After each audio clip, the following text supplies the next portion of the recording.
Meus amados irmãos, a paz do Senhor, me chamo Johnny Santana, estarei aqui com você dividindo novamente mais um assunto da Escola Bíblica Dominical, registrada em Hebreus, capítulo de número 6. A nossa lição tem por título Cristo, o sacerdócio perfeito.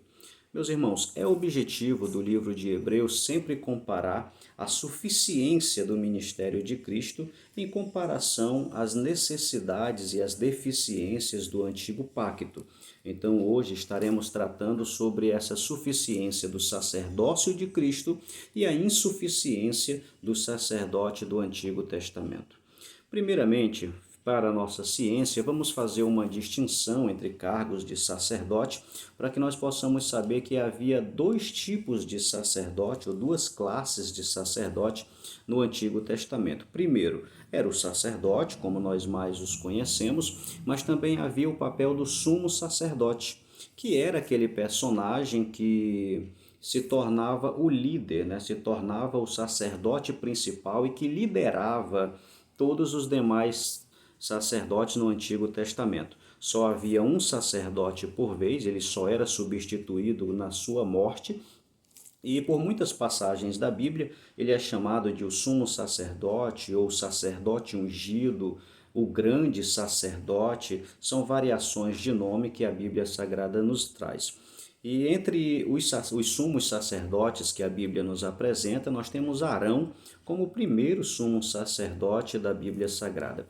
Embora no Novo Testamento nós, cristãos, temos um olhar negativo sobre os cristãos, sobre os sacerdotes, desculpe, porque Jesus Cristo muitas vezes condenou os sumos sacerdotes nas suas atitudes e nós acabamos tendo essa visão negativa do papel do sumo sacerdote. Mas gostaria de passar aos irmãos que no antigo pacto havia um padrão, uma exigência muito elevada para você assumir um papel de sacerdote. Então não era fácil ser sacerdote no antigo pacto.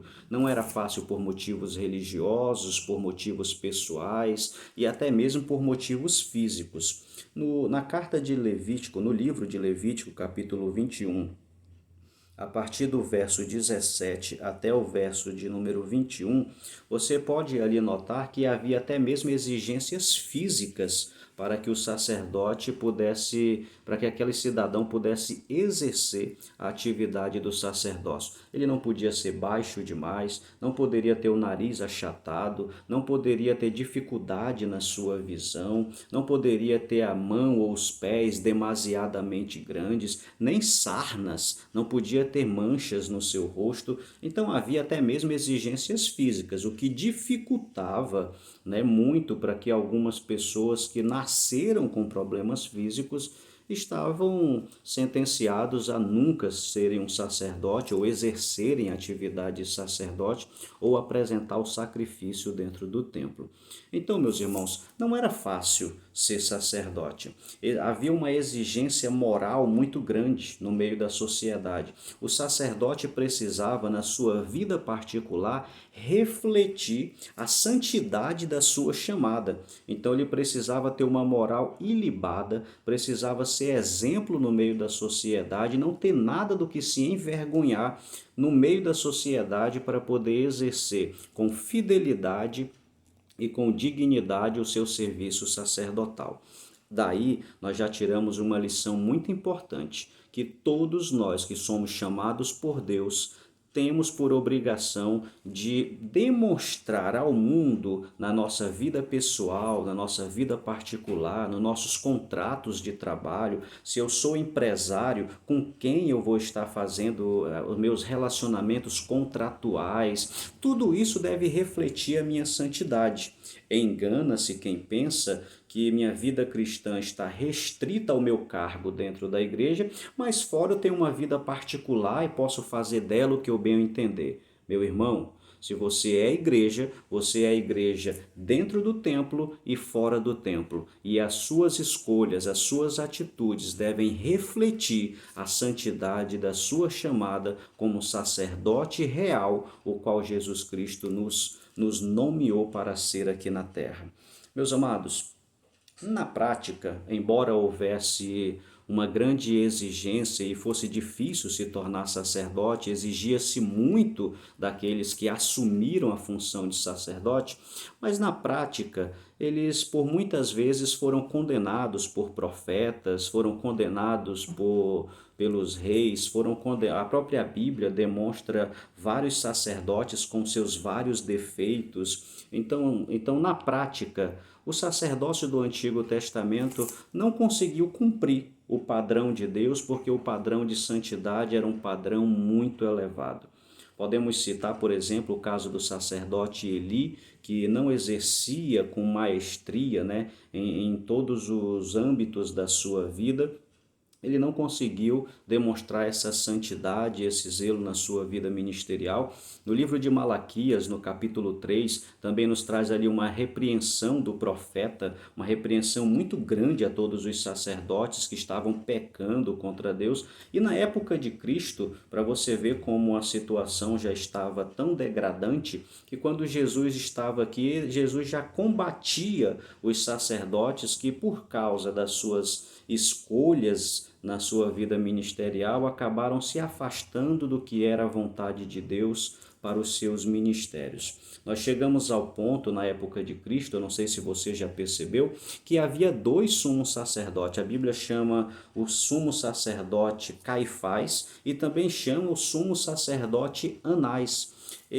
Por que havia dois sumos sacerdotes, considerando que a regra do Antigo Testamento era só havia um sumo sacerdote, na morte deste assumia um segundo no seu lugar. Na época de Cristo, a situação já estava tão longe dos padrões, do padrão de santidade e da moralidade de Deus, que já havia dois sumos sacerdotes. Anás, ele era o sogro de Caifás. Diz os historiadores que Caifás assumiria essa função de sumo sacerdote, vinda esse cargo do seu sogro por motivos políticos, porque a política de Roma estava tendo uma grande influência no meio do povo judeu, né? Eles tinham essa grande influência, e como o papel do sacerdote era um cargo de muita influência no meio de Israel, então acabou que esse cargo se tornou um cargo um tanto político e substituía o sumo sacerdote pelo interesse do Estado. E aí nós vemos a decadência, né, em que chegou a vida sacerdotal. Alguns dizem que o sacerdócio levítico do Antigo Testamento ele foi rasgado quando Caifás, ao interrogar Jesus, ao julgar Jesus, ele acusa Jesus de blasfêmia e rasga sua roupa. Era um dos quesitos e exigências para o sumo sacerdote que ele jamais deveria rasgar as suas vestes. E muitos entendem que essa atitude de Caifás em rasgar a sua veste estava rasgando ali não somente o sacerdócio de Caifás, mas estava rasgando todo o sacerdócio levítico, tornando os sacerdotes de filhos de Levi, filhos de Arão, indignos de manterem a sua chamada sacerdotal e para continuarem essa atividade. Agora entenda, acreditar que essa referência finaliza a chamada ministerial dos sacerdotes do Antigo Testamento, não quer dizer que inicia de Cristo, porque o sacerdócio de Cristo é um sacerdócio eterno, então ele já existia mesmo antes da nomeação de Levi e de toda a sua descendência. Mas acreditando que ali estava sendo rasgado o sacerdócio levítico, agora Jesus assume o papel de sumo sacerdote e dá prosseguimento, né, para a igreja. Só existe o sacerdote Jesus, não existe o sumo sacerdote Caifás, não existe o sumo sacerdote Anás e nenhum outro sumo sacerdote que tenha qualquer ligação com a igreja. O nosso sumo sacerdote é somente o nosso Senhor Jesus Cristo. Meus amados, como eu havia dito para vocês, o padrão de santidade de Deus é muito alto.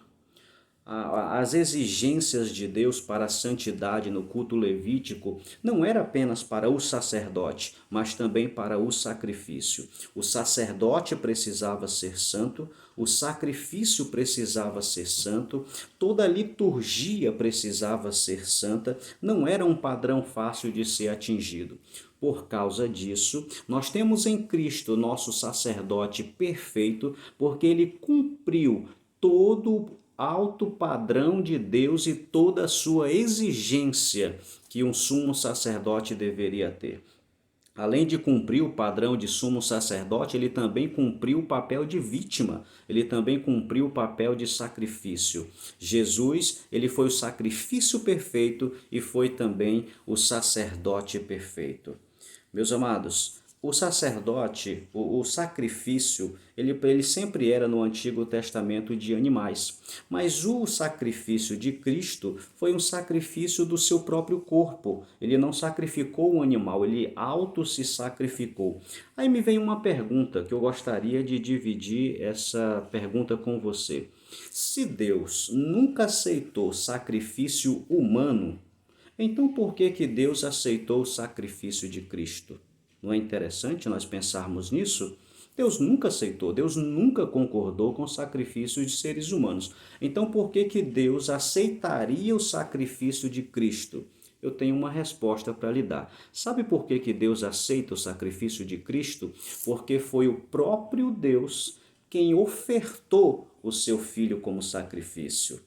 Amém? Você vê que lá em João capítulo 3, verso 16, a Bíblia diz: porque Deus amou o mundo de tal maneira que deu ou entregou o seu único filho para que fosse morto pelos nossos pecados. Logo, meus irmãos, quem estava ofertando o sacrifício era o próprio Deus e por isso ele aceitou o sacrifício de Jesus Cristo. Entre muitas razões, uma das razões pelo qual ele aceita o sacrifício do nosso Senhor Jesus Cristo. Meus irmãos, por que Jesus é um sacerdote melhor? Por que que Jesus é um sacerdote mais perfeito? Por que que o sacrifício é um sacrifício mais perfeito? Eu vou lhe explicar. Jesus, ele é um sacerdote maior, porque ele não é um sacerdote humano, ele é um sacerdote divino. Jesus não era descendente de Arão, mas é o único filho de Deus, por isso é um sacerdote maior. Jesus apresentou um sacrifício que não precisava ser repetido. Todo sacrifício do Antigo Testamento precisava ser feito anualmente. E quando chegava uma época no ano, ainda fazia-se um grande sacrifício, o qual era apresentado como se fosse um segundo sacrifício para o perdão dos pecados. Jesus não precisa fazer um segundo sacrifício, por quê? Porque o seu único sacrifício já foi perfeito e também já foi suficiente. Jesus tem um sacerdócio maior porque o seu sacrifício foi apresentado não no templo aqui na terra, mas o seu sacerdócio ou seu sacrifício foi apresentado no verdadeiro templo que fica lá no céu.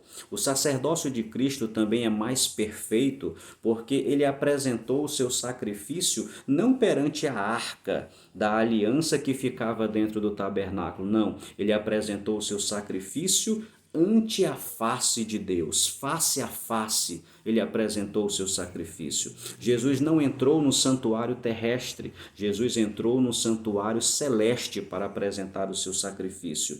Jesus não apenas ofereceu um sacrifício pelos homens, mas ele se sacrificou pelos homens. O sacerdote no antigo pacto precisava, além de sacrificar pelos outros, sacrificava por si próprio, mas Jesus se auto-sacrificou e não precisava sacrificar-se pelos seus pecados, porque nele não havia pecado.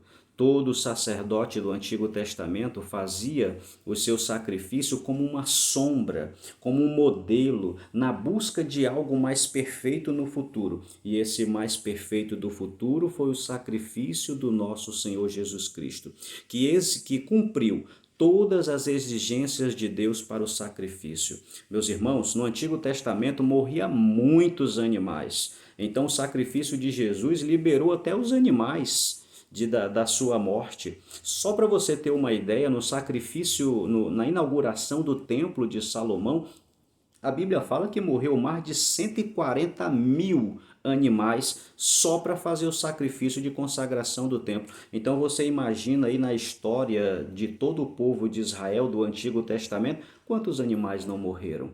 Mas com Jesus trouxe também liberdade até para os animais, quanto mais para nós que somos feitos à imagem e semelhança de Deus. O nosso sacerdote morreu uma vez, mas ressuscitou para nunca mais morrer. Nenhum sacerdote do Antigo Testamento ressuscitou. Nenhum sacerdote do Antigo Testamento está entre nós. Sabe por quê? Porque eles são igual a nós, seres humanos falhos e pecadores imortais, cuja vida já acabou, mas o sumo sacerdote Jesus é eterno e ele permanece para sempre. Queridos, no livro de Hebreus, para nós finalizarmos, aqui no capítulo de número 6 e no verso de número 19, a Bíblia Sagrada diz assim, falando a respeito de Jesus, a qual temos como âncora da nossa alma segura e firme. Ele está dizendo que o sacerdote Jesus é a âncora para a nossa alma. Qual é o principal objetivo da âncora? É trazer estabilidade, é trazer firmeza. Então gostaria que você, nesse momento tão difícil que estamos vivendo, tivesse ciência de que o sacerdote Jesus está do seu lado para trazer estabilidade emocional, estabilidade familiar, estabilidade psicológica para a sua mente nesse momento tão difícil que estamos vivendo. Ei, não se turbe o seu coração, Deus está do seu lado. Não tenha medo, Deus está do seu lado. O sumo sacerdote Jesus vai dar estabilidade para a sua vida, para você se manter em pé, para você cuidar do seu pai, da sua mãe, para você cuidar dos seus filhos, cuidar do esposo, da esposa. Não tenha medo. O sacerdote Jesus está do seu lado. O seu sacerdócio não vai acabar, por isso ele vai estar sempre ao nosso lado para nos ajudar.